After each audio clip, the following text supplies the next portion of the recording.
For most of human history, the moon has been a distant symbol, an object of myth, poetry, and curiosity hanging silently in the night sky. Ancient civilizations charted its phases, navigators used it to measure time, and early astronomers mapped its craters through telescopes. Yet for all its familiarity, the moon remained unreachable for nearly the entire span of human existence. That changed in 1969 when astronauts from the Apollo 11 stepped onto the lunar surface for the first time. Their visit proved that humans could reach another world. But the missions of the Apollo program were brief. Astronauts stayed only days before returning home, leaving the moon once again quiet and empty. Now, more than half a century later, a new generation of spacecraft, private companies, and international partnerships is preparing to return, not for days, but permanently. Among the organizations driving this new era is SpaceX, the aerospace company founded by Elon Musk. While SpaceX is best known for revolutionizing rocket technology through reusable launch systems, the company's broader goal is far more ambitious: expanding human civilization beyond Earth. In Musk's long-term vision, humanity will eventually inhabit multiple worlds. Mars is often described as the ultimate destination, but before reaching that distant planet, engineers need a place to develop and test the technologies required for off-world survival.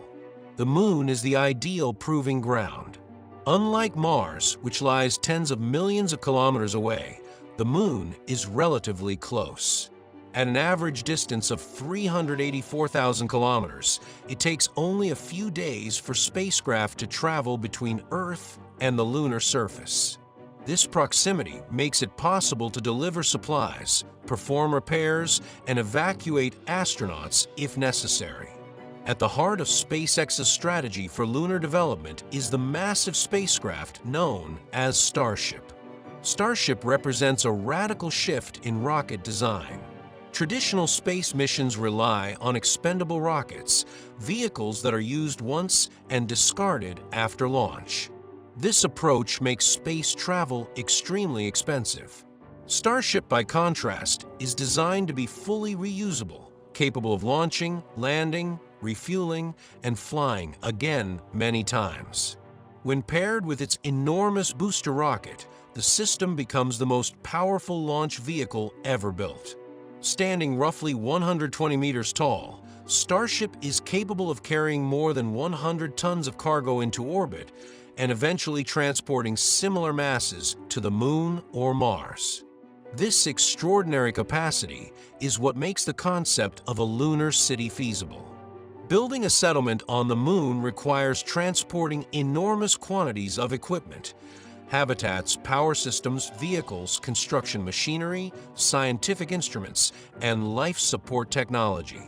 A single Starship mission could deliver entire sections of a lunar base in one flight.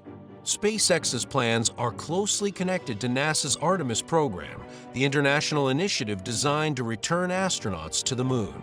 Artemis aims not only to land humans on the lunar surface again, but to establish a long-term presence there. As part of this program, NASA selected a modified version of Starship to serve as the human landing system, the spacecraft that will carry astronauts from lunar orbit down to the Moon's surface. The early Artemis missions will focus on exploration and infrastructure. Astronauts will conduct geological surveys, test new technologies, and identify the best locations for long-term settlements. Most scientists believe the most promising region lies near the Moon's South Pole. The lunar South Pole is dramatically different from the areas explored during the Apollo missions. Instead of wide, flat plains, the terrain consists of rugged mountains, deep craters, and areas of near-permanent shadow. These shadowed craters hold one of the Moon's most valuable resources: water ice. For decades, scientists suspected that water might exist on the Moon, but its presence was confirmed only in recent years by spacecraft observations and radar measurements. In the deepest polar craters, places where sunlight has not reached for billions of years, temperatures remain so cold that ice can survive indefinitely. This discovery has transformed plans for lunar exploration. Water is essential for sustaining human life. It can be used for drinking, sanitation, and agriculture. More importantly, water can be split into hydrogen and oxygen using electricity. Oxygen provides breathable air, while hydrogen and oxygen together form powerful rocket fuel. If lunar settlers can extract and process this ice, the moon could eventually produce its own fuel supply. This concept, known as in situ resource utilization, is critical for building a sustainable settlement. Instead of transporting every resource from Earth, astronauts would rely increasingly on materials found directly on the moon. Another important local resource is lunar regolith, the layer of dusty rock fragments that covers the moon's surface. This material, created by billions of years of meteorite impacts, may become the foundation for lunar construction. Engineers are developing robotic systems capable of melting regolith with concentrated sunlight or lasers, turning the dust into solid building blocks. Using automated 3D printers, machines could construct walls, landing pads, roads, and protective domes before astronauts even arrive. Radiation protection is one of the most serious challenges of lunar living.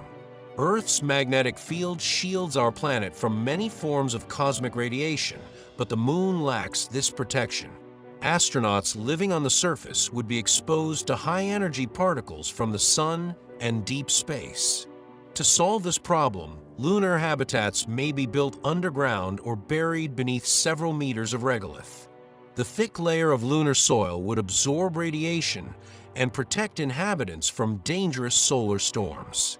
Inside these habitats, living conditions would be carefully controlled. Air pressure, temperature, humidity, and oxygen levels would all be regulated by advanced life support systems. Food production will also be essential for long-term survival. Future lunar cities may include hydroponic farms where plants grow without soil using nutrient-rich water solutions. Artificial lighting would simulate sunlight, allowing crops to grow inside sealed greenhouses. These plants would provide fresh food while recycling carbon dioxide into oxygen, creating a partially closed ecological system. Energy will power every aspect of life on the moon. Solar panels positioned on sunlit ridges near the lunar poles could provide nearly continuous electricity. Large battery systems or hydrogen fuel cells would store excess energy for use during periods of darkness. Transportation across the lunar surface will require specialized vehicles. Pressurized rovers could allow astronauts to travel long distances without wearing bulky spacesuits. These vehicles would function like mobile habitats, allowing explorers to conduct scientific missions far from the main settlement. Over time, as infrastructure expands, multiple habitats could connect through tunnels and pressurized corridors, forming the foundation of a true lunar city. The population would initially be small, perhaps only a few dozen scientists and engineers. But as technology improves and transportation becomes more routine, the settlement could grow into a thriving off-world community. Some researchers envision large, transparent domes covering entire sections of the city. Inside these domes, plants, trees, and open living spaces could recreate environments similar to those on Earth. Low lunar gravity, only 1/6 of Earth's, would make construction easier and allow larger structures than those possible on our planet. Eventually, the moon could develop industries that take advantage of its unique environment. Lunar observatories could study the universe without interference from Earth's atmosphere. Mining operations might extract rare materials from the lunar crust. Most importantly, the moon could become a gateway to the rest of the solar system. Because the moon's gravity is much weaker than Earth's, launching spacecraft from the lunar surface requires far less fuel.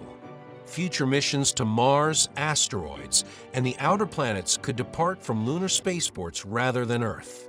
In this way, the moon could become the first stepping stone in humanity's expansion across the solar system. The vision of a city on the moon may seem extraordinary today, but throughout history, every great frontier, from oceans to continents to space, began with small outposts built by explorers willing to venture into the unknown. What begins as a modest research base could one day evolve into the first permanent human settlement beyond Earth. A city rising slowly from the dust of an ancient world. A place where astronauts become settlers, where science becomes civilization, and where the night sky above Earth gains its first distant neighbor, lit not only by sunlight, but by the lights of human habitation on the moon.